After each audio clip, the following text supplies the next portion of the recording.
welcome in everyone to DomTime. Tonight we talk Governor Christie. Not just any specific with this guy, because there's a specific almost every day. He's infuriated people like me, more to the right of the governor. And I don't know if our guest Jason Springer would say to the left, but the more liberal side, the Democrat side at least. Jason Springer, former communications director for the New Jersey Democratic Party, president of JRS Strategies, meaning a political consultant, one of those guys that helps to shape the things that we see.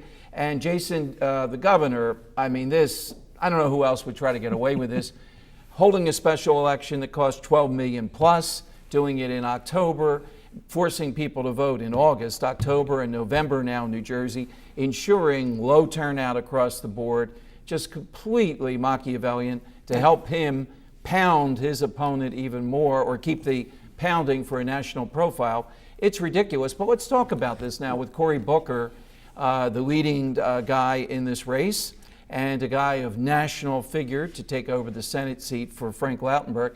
How do you handicap what we see playing out? Well, that can't make you happy, the fact that he's, right, as a conservative, that he's decided to spend $12 million additional dollars. No, he's outrageous. It's just another broken deal with him, and he's going to pay for that down the line. It's going to come up. Things like this don't go away. No, and that's the interesting thing. I find that my conservative friends are oftentimes just as outraged, if not more, as my friends on the left side. Well, I find him to be a traitorous figure. I'll say it right here on my show, and I've said it on my radio show, and it's all about Christie. That's all that it's about. Well, and that's the unfortunate part of, the governor's rhetoric and image versus the reality, right. and you see that, and you can speak to that. The fact is that he's chosen to hold the special election. We're now going to have a primary in August. A difficult time to motivate people to turn out. We have four candidates on the Democratic side. We have Congressman Pallone, Congressman Holt, Assembly Speaker Sheila Oliver, and Mayor Cory Booker. Obviously, the mayor starts with the highest name ID. He has some institutional built-in advantages, but it's going to turn into who can motivate their base to turn out in a time when you're not used to voting. That's the first step in the primary. One of the things, Congressman Pallone has a significant war chest, nearly $4 million in the bank.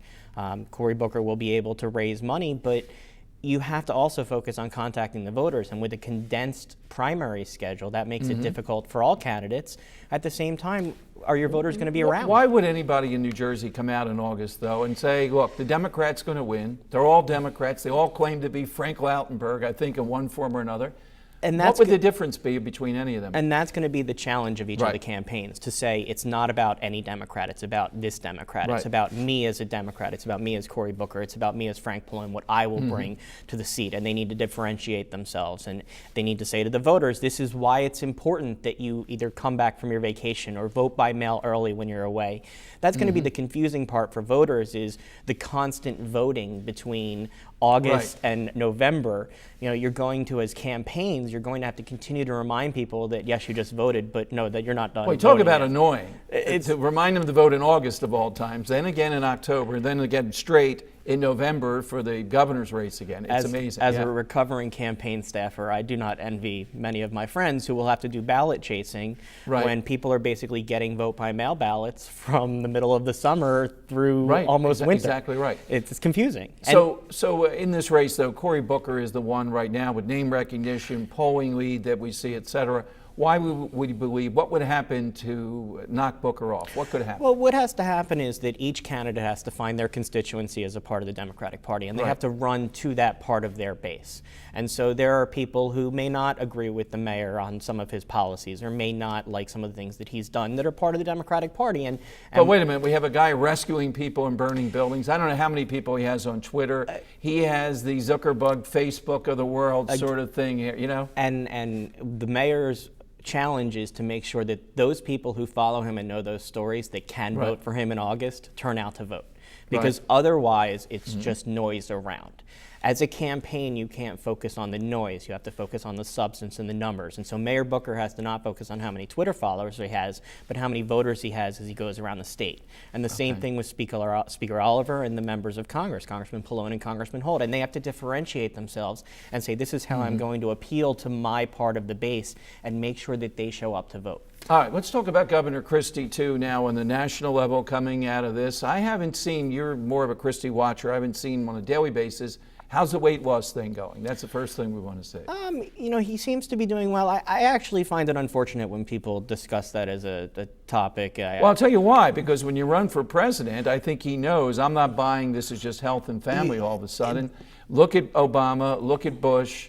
That's the mold. People who say, well, we wanted a jolly fat guy. I can certainly see that. I generally try not to ascribe motives for people. And what I say is, from a a practical perspective, anytime you spend talking about his weight, you're not talking about what he actually does in substance and policy. And so that's certainly a discussion that people can have, but when I talk to members of my party, I try and not have them engage in the weight discussion. Let the media discuss that. You talk about what he has or has not done as governor and why that is or is not good or bad, because that's the only way you're going to change the perception of the governor. How do you debate a Christie, though? I find, being in the ring with him myself, that he is one of the best. It's almost exhausting debating this guy. He's very good at not accepting the premise, and so you have to not accept the premise back. You have to dictate the terms of what it is. It's often a conversation of two people talking past each other. That's exactly what you have to do. And that's really the most effective way to debate somebody who refuses to even acknowledge. I mean, the court ruled the other day that he couldn't take affordable housing funds, and he came out in the press conference and said, well, what the court said is I can take it.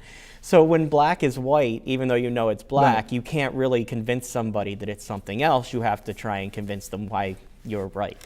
So Barbara Buono against Christie, is there only hope that he treats her, he bullies her? He looks like this enormous guy bullying a woman. I think that's certainly a challenge for him. I mean, you have a precedent for that in the Hillary Clinton campaign in 2000 with for the Lazio, U.S. Senate with Lazio, and so that's certainly a challenge for the governor. I wouldn't think that he would fall into that trap. I think he's going to try and run a campaign where he basically runs on his own brand and doesn't engage her.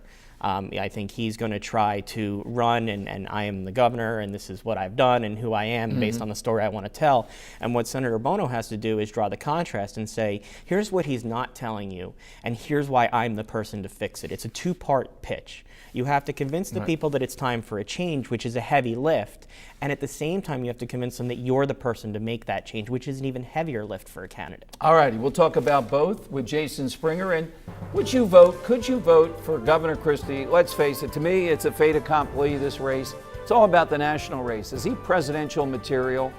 Does he have the stuff? Is he the one guy that moderates bipartisan both sides? We'll talk about that next here on DomTime.